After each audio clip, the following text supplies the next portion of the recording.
नमस्कार, मैं हूं सुधीर चौधरी और डिकोड में आपका स्वागत है। तो आइए आज की खबरों को आपके लिए डिकोड करते हैं। दोस्तों, यूरोप इस समय एक जबरदस्त एनर्जी बूम से गुजर रहा है और हैरानी की बात यह है कि इस पूरे बदलाव की कमान अब भारत के हाथों में आ चुकी है।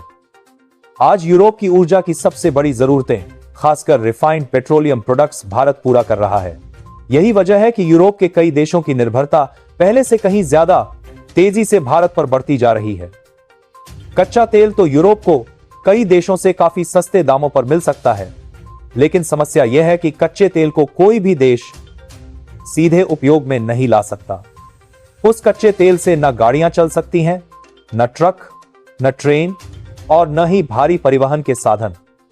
आधुनिक दुनिया को चलाने के लिए चाहिए रिफाइंड प्रोडक्ट्स, यानी petrol, diesel, kerosene, jet fuel और मरीन फ्यूल।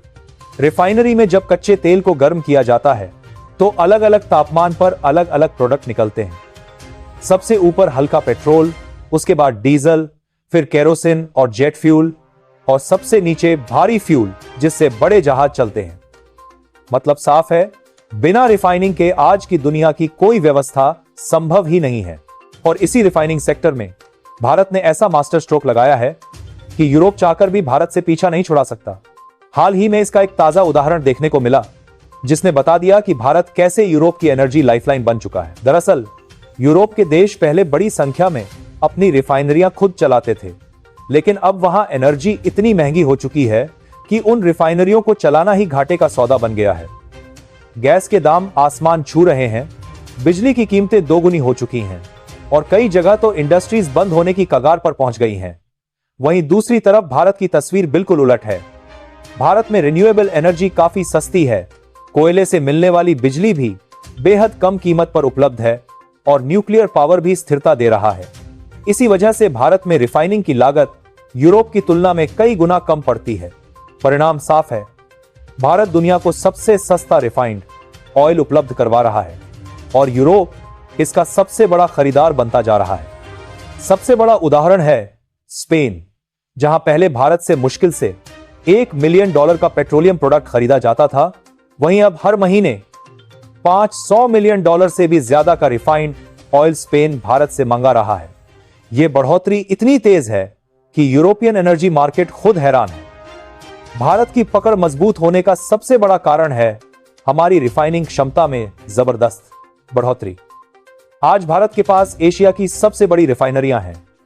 रिलायंस और नायरा जैसी कंपनियां दुनिया की उन चुनिंदा सुपर कॉम्प्लेक्स रिफाइनरियों में शामिल हो चुकी हैं जो किसी भी ग्रेड के कच्चे तेल को आसानी से प्रोसेस कर सकती हैं। इन आधुनिक रिफाइनरियों का फायदा यह है कि भारत में बन रहे पेट्रोलियम प्रोडक्ट्स सीधे यूरोप के सख्त मानकों यूरो 5 और यूरो 6 को आराम से पास कर लेते हैं। भारत में यह स्टैंडर्ड पहले से लागू है, इसलिए यूरोप के लिए भारतीय फ्यूल खरीदना ज्यादा आसान, भरोसेमंद और किफायती है। भारत सिर्फ पेट्रोल या डीजल ही नहीं, बल्कि जेट फ्यूल से लेकर मरीन फ्यूल तक पूरा पैकेज यूरोप को दे रहा है। खासकर जेट फ्यूल, यूरोप के कई एयरपोर्ट अब भारतीय रिफाइंड जेट फ्यूल पर निर्भर होते जा रहे हैं। पिछले 2 सालों में जेट फ्यूल की यूरोपीय मांग इतनी बढ़ी है कि भारत टॉप एक्सपोर्टर देशों में शामिल हो गया है। लेकिन असली गेम चेंजर है बिजली की कीमत। रिफाइनरी चलाने के लिए सबसे ज्यादा बिजली की जरूरत होती है और यूरोप में बिजली के दाम पिछले 2 सालों में कई जगहों पर दोगुने से भी ज्यादा बढ़ चुके हैं। इसके उलट भारत में बिजली की कीमतें स्थिर हैं और कोयला आधारित बिजली आज भी बेहद सस्ती उपलब्ध है। यानी सीधी भाषा में कहें तो भारत के पास सस्ती एनर्जी प्लस आधुनिक रिफाइनरियां प्लस ग्लोबल स्टैंडर्ड वाला फ्यूल है और यही वजह है कि यूरोप को अपना एनर्जी फ्यूचर भारत के भरोसे रखना पड़ रहा है, चाहे वह चाहे या न चाहे। इसके साथ ही सोलर और विंड एनर्जी ने भारत की लागत को और भी कम कर दिया है। भारत की रिफाइनरियां इतने बड़े स्केल पर काम कर रही हैं कि उनके पास अक्सर ओवर प्रोडक्शन भी हो जाता है और यही ओवर प्रोडक्शन यूरोप जैसी विशाल मार्केट में आराम से खप जाता है। इससे भारत को दोहरा फायदा मिलता है। पहला, विदेशी मुद्रा की कमाई और दूसरा, रिफाइनरियों की इकोनॉमी और मजबूत होती चली जाती है। इसी वजह से भारत अब दुनिया के टॉप 3 रिफाइंड फ्यूल एक्सपोर्टर देशों में शामिल होने की कगार पर पहुंच चुका है। रूस यूक्रेन युद्ध ने यूरोप की एनर्जी स्थिति को और भी खराब कर दिया। यूरोप के कई देश गैस के लिए रूस पर निर्भर थे और जैसे ही रूस से सप्लाई कम हुई, पूरी यूरोपीय मार्केट हिलकर रह गई। एनर्जी की कीमतें इतनी बढ़ गईं कि कई छोटी रिफाइनरियां स्थायी रूप से बंद करनी पड़ी। इस खाली जगह को भारत ने तेजी से भरा और यूरोप की डिमांड का बड़ा हिस्सा अपने हाथ में ले लिया। यही वह समय था जब भारत ने रिकॉर्ड स्तर पर रिफाइनिंग की और रिकॉर्ड स्तर पर एक्सपोर्ट किया। स्पेन के अलावा फ्रांस, नीदरलैंड और इटली भी भारत से बड़े पैमाने पर पेट्रोलियम प्रोडक्ट खरीद रहे हैं। इतना ही नहीं, क्षेत्र के कई देश जो पहले रूस से फ्यूल लेते थे, अब लगभग पूरी तरह भारत पर आ चुके हैं। वजह साफ है, भारत स्थिर और किफायती कीमतों पर लगातार फ्यूल दे सकता है, जबकि रूस से अब वैसी गारंटी मिलना मुश्किल है। भारत ने एक और समझदारी यह दिखाई कि उसने सिर्फ सस्ता कच्चा तेल खरीदने पर ही ध्यान नहीं दिया, बल्कि क्रूड की क्वालिटी को देखते हुए अलग अलग देशों से सप्लाई का संतुलन बनाए रखा। इससे रिफाइनिंग क्षमता हमेशा फुल परफॉर्मेंस पर रही और यूरोप के लिए जरूरी फ्यूल बिना किसी रुकावट के बनता रहा। यही कारण है कि आज भारत की एनर्जी डिप्लोमेसी यूरोप में पहले से कहीं ज्यादा सशक्त और प्रभावशाली हो चुकी है।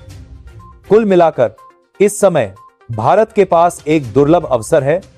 वह यूरोप की पूरी एनर्जी सप्लाई चेन का अहम हिस्सा बन चुका है और अगर आने वाले समय में भारत अपनी रिफाइनिंग क्षमता को और बढ़ाता है, तो यूरोप की भारत पर निर्भरता और भी तेजी से बढ़ेगी। यह भारत के लिए आर्थिक रूप से भी बड़ा लाभ है और कूटनीतिक तौर पर भी एक मजबूत हथियार। यूरोप की एनर्जी मार्केट में भारत का बढ़ता दबदबा इस वजह से भी है क्योंकि भारत दुनिया के उन देशों में गिना जाता है जहां रिफाइनिंग की लागत सबसे कम आती है। भारत में बिजली सस्ती है, रिन्यूएबल एनर्जी तेजी से बढ़ रही है और कोयला तथा न्यूक्लियर पावर से मिलने वाली लगातार और सस्ती बिजली ने रिफाइनरियों को ऐसा स्थिर माहौल दिया है जहां उत्पादन बिना रुकावट के चलता रहता है।